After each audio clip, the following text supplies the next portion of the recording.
Punjab is getting its first Dalit Chief Minister, Charanjit Singh Channi. He has been unanimously elected as the leader of the Congress Legislative Party in Punjab.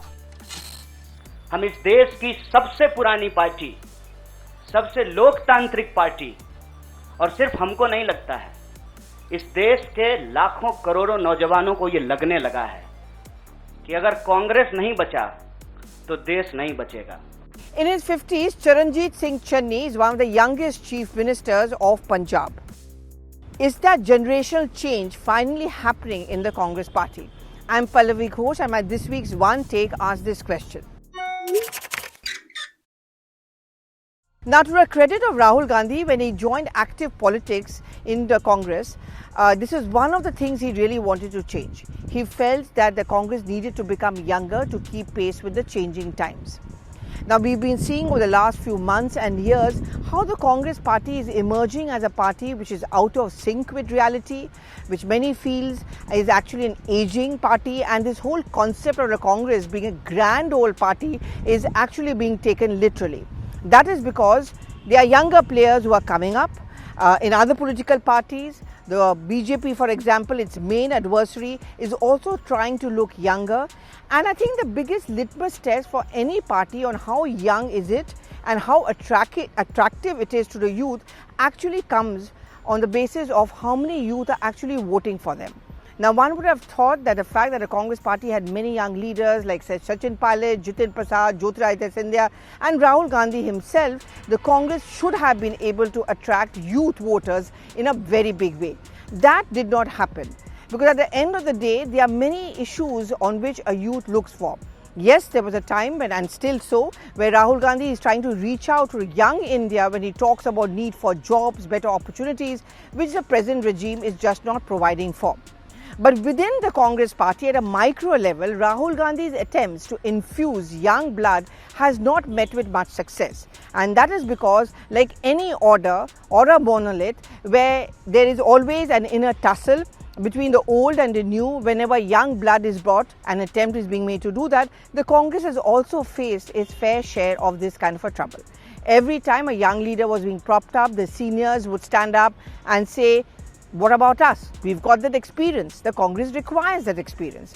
And as the Congress moved from one electoral loss to another, this point being raised by the veterans was that you cannot do without yes. The young people may look nice, they may be smart, but they just will not get you the votes.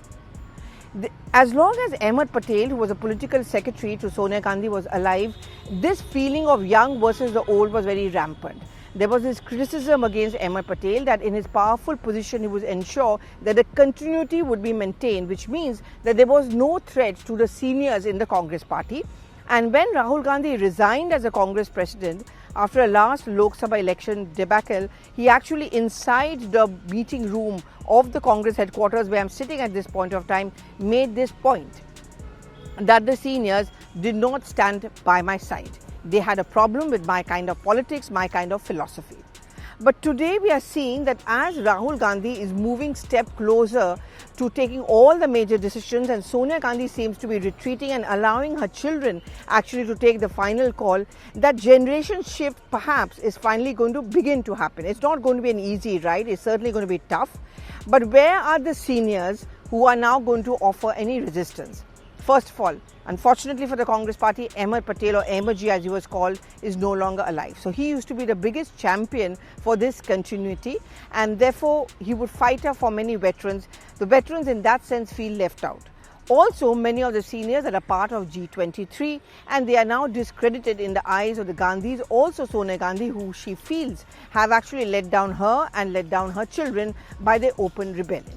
So we are talking about this generational change which is happening now slowly in the Congress party, and the first big step which I think was taken was a choice of the Chief Minister in Punjab. Of course, keeping in mind the caste combinations. Beyond that, I think the age factor was something which played uppermost in the minds of Rahul Gandhi. Sources in the Congress party told me that when Rahul Gandhi decided that there has to be a change of guard over there, his main criteria is we need to have someone young, because only a young Chief Minister or relatively young Chief Minister can undo this perception that the captain was very laid back, he was very lethargic and he was not up and about. which is why you'll notice that Channi is doing a lot of stuff to send out this message that I'm energetic and I'm going to bring that change in Punjab, and therefore he's going to be tapping the youth of Punjab.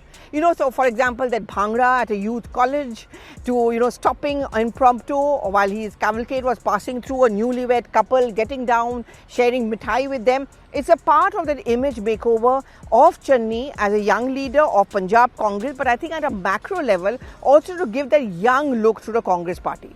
And why the Congress needs to do it? Because you have others who are catching up. An Aam Aadmi Party, for example. Arvind Kejriwal, relatively young leader. Of course, he's very ambitious, very hungry. So making forays into those areas where the Congress Party could have had a say, Uttarakhand, Goa for that matter, and the Trinamool Congress. Apart from Mamata Banerjee, the young look to a Trinamool Congress is of course being given by General Secretary and MP Abhishek Banerjee. Again, young, fitness freak like Rahul Gandhi, and someone who's up and about, very aggressive, speaks Hindi, English, Bangla very well, and therefore he's again giving the young look to the Trinamool Congress, who of course is going to try and draw in more and more young talent into the party. That's the yardstick when they are taking inductees. Now let's shift the focus back to the Congress party, that whether it can actually bring about a generation shift. Well, I think that attempt is now actually being made, and what makes the task easier for Rahul Gandhi is, as I said, many of the veterans who insisted on continuity are no longer around, or they have ceded space. So a Jignesh Mevani, a Dalit leader from Gujarat, again a young leader, someone very close to Rahul Gandhi, or a Kanhaiya Kumar, again someone from Jawaharlal Nehru University. And forgetting the controversies aside, the fact remains is that he is a young leader, and the Congress's calculation is that he would be able to reach out and enthuse the young people. But it doesn't stop there. I think the real challenge for the Congress party would be if they can do a Punjab in other states. Yes, there are political compulsions. To my mind, of course, comes Rajasthan. 2 rounds of meetings with Sachin Pilot already. Once who he was considered to be a part of the Babalog brigade of Rahul Gandhi. Will Rahul Gandhi actually go to the extent of making him the Chief Minister of Rajasthan? We've already discussed why it may not be easy. He needs to have the support of a large number of MLAs. Ashok Gehlot may be aging, but he's certainly not down and out. He's a street fighter, he's going to hit back. And I think in terms of caste combinations, it may not be completely easy for the Congress party. But if Sachin Pilot's role increases, not just in Rajasthan by way of his supporters finding a place in the cabinet, but for example, if he's made in charge of Gujarat, a state which Rahul Gandhi feels that the Congress can actually do very well, because after 2017 experience where the Congress actually was pretty close to the BJP numbers, he feels that you need a young face over there. So say a Jignesh Mevani, a Hardik Patel, a Sachin Pilot in charge, or Sachin Pilot in charge of any other important state, and at the central level for the time being can send out a message that we are getting younger and fitter and fitter. Not just Sachin Pilot. Look at the kind of the social media narrative which the Congress party is trying to set up. All young people over there. So you have a Rohan Gupta over there, a large team of young leaders there. Rahul Gandhi's immediate office, his coterie, again a large number of young people. They are criticized also for being a laptop wielding someone who does not understand the grassroots politicians. But look at Manikam Tagore, for example. Look at Srinivas, who of course made history and was seen as a hero during the COVID times because he helped a large number of people cutting across party lines. These are the people who are going to get a lot of space increasingly over time in the Congress party. But as I said, it's easier said than done. And to say that the elders will resist and not resist, I think that would be a little wrong assessment, because I think the yardstick and the litmus test will become the upcoming elections, Uttar Pradesh, Uttarakhand, Punjab. Now let's talk about Punjab, where the generational shift seems to have taken place. Suppose the Congress party loses over there, it's going to be a huge setback to Rahul Gandhi's vision of having a generational change or a change of guard or taking a huge risk.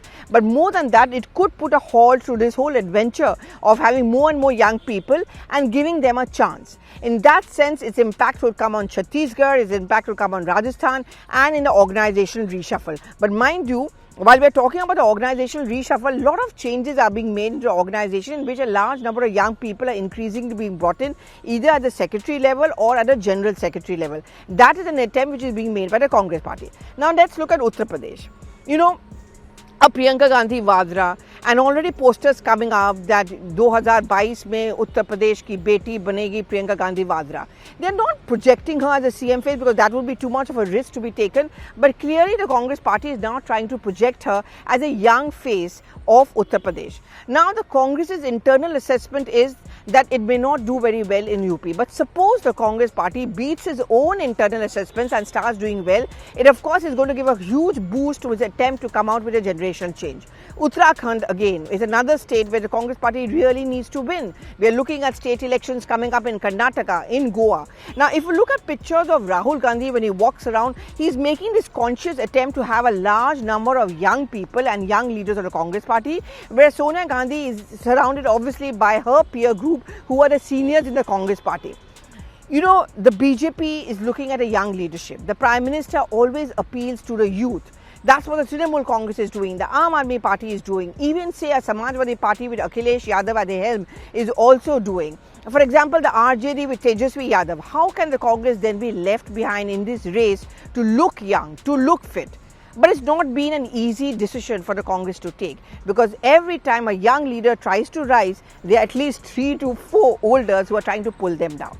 And therefore, I go back to reactions coming in from you. Many of you are saying it's going to be very, very tough. Many say that the young people are not given a chance because according to them, Rahul Gandhi is insecure, Sonia Gandhi is insecure that a young leader, if we're allowed to rise, will actually end up being a threat to Rahul Gandhi. And some say that that's the reason why young leaders like Jitin Prasad and Jyotiradittya Scindia were actually sidelined. And therefore, the way was paid for them to leave the Congress party and join the BJP. Do keep in your reactions coming. We are going to be back with more next week, as I said. And each time I say, it's election season, election time, lots of gossip, lots of analysis to do. And your feedback really helps because it gives us thoughts on what is it that you really want to know. But the big thing to watch out for, will it finally happen? Will the Congress party get younger? And will Rahul Gandhi have his way? Or will he be halted if there is a bad electoral result? Thank you so much for watching.